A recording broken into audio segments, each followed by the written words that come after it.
Let me just give them to you. This is a little seminary class, folks. Hang on. The first category is metaphysical. Metaphysical.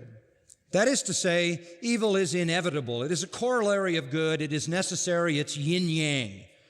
It's a necessary opposite. If one thing exists by the very metaphysics of its existence, the opposite can exist as well. It is not that God created evil. It is not that God ordained evil. It is that evil is because good is. It is simply a negation. It is simply a privation. It is the absence of, the opposite of. If you have an infinity, you have a finitude. If you have a good, you have an evil. There's some truth in that to some limited degree metaphysically. There is also the more theological approach to that metaphysical idea, and it is this, that because God created humanity good, the potential for evil existed within that creation, and man, exercising his will, chose the evil.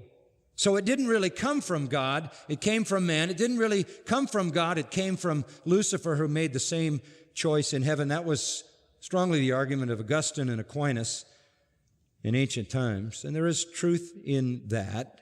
There is the holiness of God, and there is the sinfulness of the creature. But it leaves too much to metaphysical inevitability. And it asks the question, if because good exists, then evil then must exist, is that perpetually true? And when we get to heaven and the new earth, because that is eternal and perfect good, will we always be staring down the barrel of potential evil again because it's a metaphysical necessity?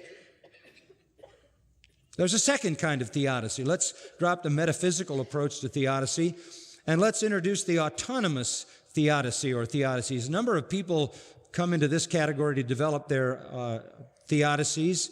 This is the category that suggests the cause of evil is the abuse of free will. And again, we're back to our Arminian friends. This is the abuse of free will.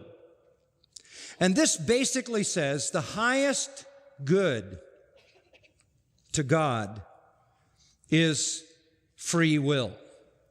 Free will trumps everything on God's scale, even evil. God could have prevented evil, but He wanted free will to exist. And when He allowed free will to exist, therefore evil exists, because those free and autonomous creatures choose evil. And because free will was more important as a reality than eliminating evil, evil exists.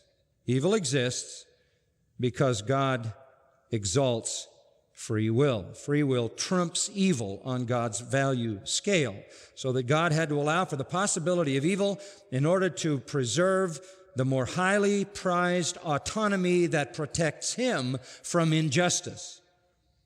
Again, the bottom line is you can't make God responsible for anything, so the greatest good in the creation is free will. Angels have a free will, at least initially. Humans have a free will. They make choices. That's the greater good. That's the higher value to God, even if it means sin and evil exist.